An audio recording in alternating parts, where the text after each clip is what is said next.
So thank you guys for having me. So we're going to talk a lot about treatment options, saving ashes, but I want to approach this more from a worker safety point of view. So with working on these dead and dying ash trees, this is part of the reason that we have had such a mechanization in tree work, especially in the Midwest and the East Coast, is because these trees are very dangerous to work on. So they do spread some decay pathogen that significantly weakens woods. It's probably multiple decay pathogens, and definitely not the right person to talk about that. But there's whole tree failure, big branches that are failing from these trees under relatively low loads. So we're talking 12-inch diameter tie-in points breaking out. So these trees can become very unsafe to remove once they die. So during the dying process with EAB, we experience a lot of strength loss. And that would be from felling the tree to climbing the tree.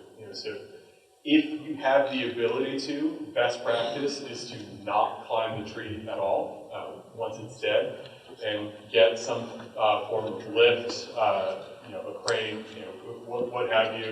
You can talk to most of the commercial arborists in the room. They can tell you a lot about different options for removing really sketchy trees. But the main thing with working on these trees, if we have a tree that we know that we're not going to treat, that we're not going to save, that's in an area that's inaccessible for any of these mechanized pieces of equipment, the best thing to do would be to remove it now and then replant with something while it's not sketchy to climb.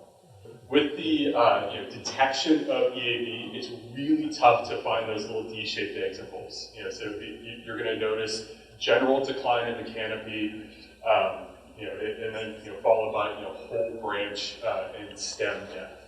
We were actually just on a project removing several emerald ash borer dying trees in Forest Grove, and a lot of the trees, the canopies looked awesome last year.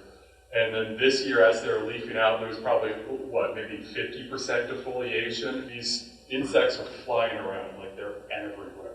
So when I left that site on Tuesday, I walked around my car and I picked off probably 15 adult emerald ash borers off of my car.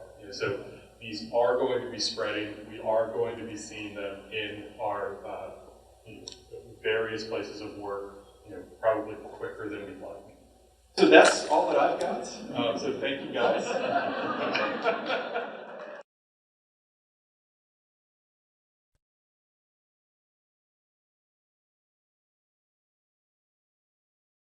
As long as we're using proper disposal techniques, chipping all the wood that we can, solarizing the wood, doing something to try to destroy the adult populations that are there.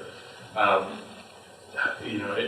not sure if there's a whole lot of danger to that, but definitely trying to shift some of that work into the dormant period, where we're probably not going to be transmitting flying adults around.